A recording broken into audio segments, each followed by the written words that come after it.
মাদ্রাসায় ছাত্রছাত্রীর জন্য কিছু ইফতারি আয়োজন করলাম। আচ্ছা, চলেন যাই, আপনারা আমার সাথে থাকেন, ঠিক আছে। ভিডিওটা দেখবেন।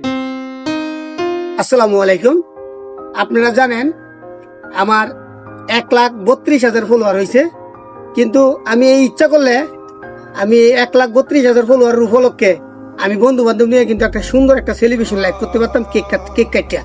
আমি তা না করিয়া এই মাদ্রাসা, তোমরা ছাত্র কয়জন আছো টোটাল? 50 জন।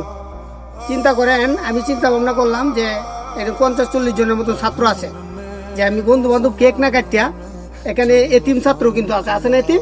হ্যাঁ, এটা কিন্তু একটা মাদ্রাসা, এতিম ছাত্র আছে। আমি চিন্তা করলাম যে সবারই আমি ইফতারি করামু, রোজার মাস ইফতারি করানোর জন্য আমি আয়োজনটা করছি। সবাই আমার পাশে থাকবেন, আর যদি পারেন এই ভিডিওটা সবাই একটু শেয়ার করে দিবেন, ঠিক আছে? বুট, বড়া, বেগুনি, আলুর চপ, গুরিন্দা,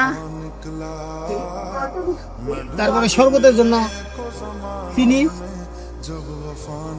এখানে সালাদ, এই আলহামদুলিল্লাহ যে শরবতের জন্য ট্যাং, তারপরে আপেল, খেজুর। যাই হোক, সবাই দোয়া করবেন, আর সবাই মসজিদ মাদ্রাসা প্রাণ খুলে দান করবেন, সব হবে।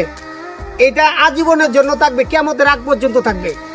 এখানে ছাত্র আছে, এতিম আছে, সবাই আছে, খালি আমাদের এলাকায় না, সব জায়গায় কিন্তু আছে। রমজান মাস যাতে মসজিদের টাকা দিয়ে যাতে ছাত্ররা যাতে না খাওয়া লাগে, আপনারা মহল্লা যারা আছেন সবাই খাওয়াইবেন, আর ভিডিওগুলো সবাই শেয়ার করবেন। সবাই ভালো থাকবেন, সুস্থ থাকবেন। আল্লাহ হাফেজ।